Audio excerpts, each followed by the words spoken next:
अब Newton second law of motion को समझने से पहले हमें एक कंसेप्ट समझना पड़ता है, उसका नाम मोमेंटम। ओके, अब तक मोमेंटम क्या होता है?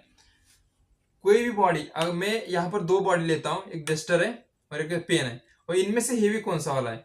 और मुझे हेवी जो महसूस होता है वो डस्टर है। ओके, तो इनमें से सबसे पहले नीचे कौन जाएगा, नीचे कौन गिरेगा? तो डस्टर गिरेगा, क्योंकि मास ज्यादा है। मास ज्यादा होने की वजह से क्या हो रहा है, इसको वेलोसिटी भी ज्यादा मिल रही है ना, ये जल्दी नीचे जा रहा है एज कंपेयर टू पेन। तो जो मास एंड वेलोसिटी, इन दोनों का जो रिलेशन बताता है, उस कंसेप्ट का नाम है मोमेंटम। उस कंसेप्ट का नाम है मोमेंटम। मोमेंटम को हम पी से डिनोट करते हैं। तो मोमेंटम क्या कहता है? मोमेंटम कहता है, momentum is the product of mass and velocity. Product of mass and velocity. Okay, momentum को हम डिनोट करते हैं पी से, तो मास इनटू वेलोसिटी। ओके, ये हमारे पास फॉर्मूला आया। अब इसका और इसका क्या रिलेशन है, अब हम वही समझते हैं। अगर मैं कहूं कि इसकी वेलोसिटी यहाँ पर, डस्टर की वेलोसिटी, ओके, अब डस्टर की वेलोसिटी यहाँ पर मैंने रेस्ट पोजीशन पे यहाँ पर हूं, मैंने डस्टर यहाँ पर रखा है। अब यहाँ पर देखिए, यहाँ पर इसका मास क्या होगा, एम होगा, और इसकी वेलोसिटी क्या होगी, यहाँ से छोड़ने वाला हूँ। ओके, इस जगह से मैं इसे छोड़ने वाला हूँ, तो यहाँ पर इसकी जो बॉडी की इनिशियल वेलोसिटी क्या होगी, यहाँ पर इनिशियल वेलोसिटी होगी इसकी यू। ओके, देखिए यहाँ पर ऑब्जेक्ट है, यहाँ पर डस्टर है, तो यहाँ पर इसका मास है यम। ओके, इनिशियल वेलोसिटी क्या होगी, यू। अब बॉडी मैंने छोड़ दी। ओके, ये डस्टर मैंने छोड़ दिया नीचे, ऐसे ये छोड़ दिया, सॉरी। अब डस्टर क्या किया, मैंने यहाँ से छोड़ दिया इसे। अब जब ये नीचे आता है, तब इसकी फाइनल वेलोसिटी क्या होगी, v होगी। अब मास तो कांस्टेंट है, मास तो चेंज नहीं हो रहा, मास तो सेम ही है। अब यहाँ देखिए, यहाँ पर मास इंटू वेलोसिटी, यहाँ पर जो मोमेंटम था और यहाँ पर जो मोमेंटम है, इसमें कुछ चेंजेस आ रहे हैं। ओके, यहाँ पर मोमेंटम जो मोमेंटम था वो मास इंटू इनिशियल वेलोसिटी था, और यहाँ पर जो मोमेंटम है मास इंटू फाइनल वेलोसिटी है। मतलब यहाँ पर क्या हो रहा है, मोमेंटम चेंज हो रहा है। ओके, मोमेंटम क्या हो रहा है, चेंज हो रहा है, मोमेंटम चेंज हो रहा है। ओके, अब चेंज को हम डिनोट करते हैं डीपी से। अब देखो चेंज क्या होता है, चेंज मतलब होता है initial minus final. Okay, sorry, change in momentum. Okay, मैं यहाँ पर लिख देता हूँ, change in momentum, change in momentum is equal to, change क्या होता है, इनिशियल फाइनल माइनस इनिशियल। अब चेंज इन मोमेंटम को हम डिनोट करते हैं डीपी से। ओके, अब फाइनल माइनस इनिशियल, फाइनल क्या है हमारे पास, m into v minus m into u. Okay, sorry, mu हो गया, एम इंटू यू। अब इनमें से कॉमन क्या है, यम, वो बाहर निकलेगा, dp is equal to m v minus u. Okay, यहां से हमें ये मिला चेंज इन मोमेंटम। ओके, अब चेंज इन मोमेंटम और इसका क्या रिलेशन है, अब हम देखते हैं। अब हम आते directly Newton second law of motion से, यहां से हम डायरेक्टली आते हैं Newton second law of motion की तरफ। अब देखो इसका दोनों का क्या रिलेशन है, चेंज इन मोमेंटम एंड इस फॉर्मूले का और इसका क्या रिलेशन है, इस फॉर्मूले का और इस फॉर्मूले का क्या रिलेशन है। तो देखिए, न्यूटन का सेकंड लॉ कहता है the rate of change of momentum is directly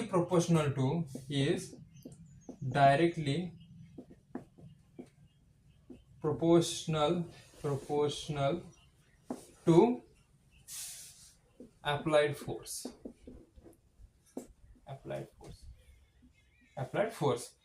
The rate of change of momentum, हमने यहां पर तो चेंज ऑफ मोमेंटम ले लिया। अब rate of change of momentum क्या होता है, टी से डिवाइड कर देंगे। ओके, टी से डिवाइड कर देंगे, यहां से लिखिए the rate of change of rate of change of momentum is directly proportional to applied force. Okay, applied force. अब देखिए हमारे पास हमारे पास क्या है, चेंज ऑफ मोमेंटम है। ओके, हमारे पास चेंज ऑफ मोमेंटम है। अब मैं इसको लिखता हूं यहां पर, चेंज ऑफ मोमेंटम कितना है हमारे पास, dp is equal to m v minus u. Okay, हमारे पास इतना आया।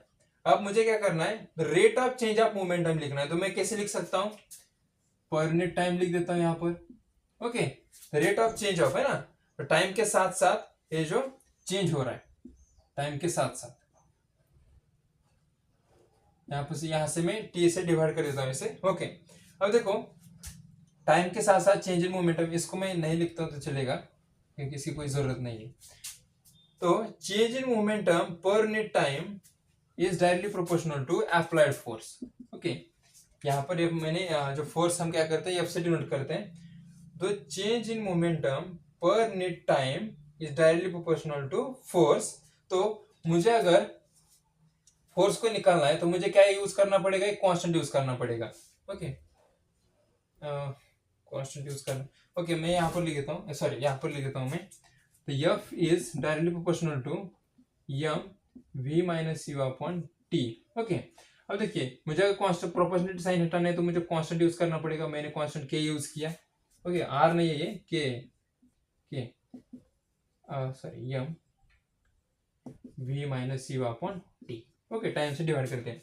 अब देखो अगर मैं यहाँ से, हम यूजुअली के की वैल्यू जो है हम यूजुअली 1 ही रखते हैं। ओके, के की वैल्यू क्या है यहाँ पर, 1 है।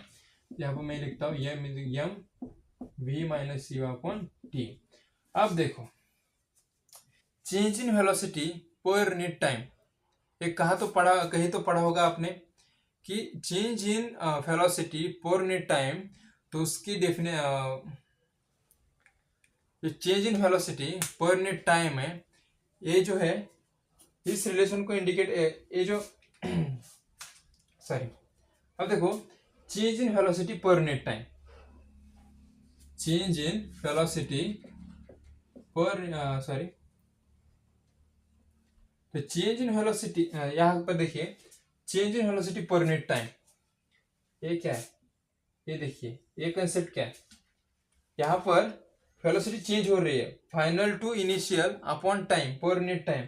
तो change in velocity per unit time का मतलब होता है एक्सेलरेशन। ओके, और एक्सेलरेशन को हम डिनोट करते हैं स्मॉल ए से। ओके, स्मॉल ए से डिनोट करते हैं। अब यहां पर मैं लिख देता हूं इसे, यहां पर मैं लिख देता हूं F is equal to m a.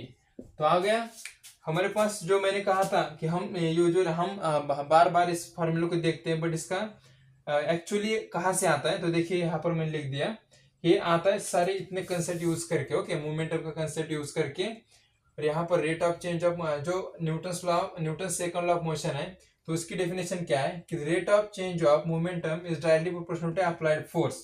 Okay, जितना हम फोर्स अप्लाई कर रहे हैं तो फोर्स की वजह से जो चेंज इन मोमेंटम आ रहा है, ओके, चेंज इन मोमेंटम, मैंने क्या कहा कि यहाँ पर किसी फोर्स से नीचे आ रहा है। ओके, ग्रेविटी की वजह से, ग्रेविटेशनल फोर्स की वजह से जो इस पर जो बॉडी पे फोर्स अप्लाई हो रहा है इस बॉडी पे, उस फोर्स की वजह से जो यहाँ पर जो इनिशियल वेलोसिटी थी यहाँ से यहाँ पर आ रही है। ओके, तो जो मोमेंटम था, यहाँ पर जो मोमेंटम था और यहाँ पर जो मोमेंटम है ये अलग है, दोनों चेंज इन मोमेंटम है।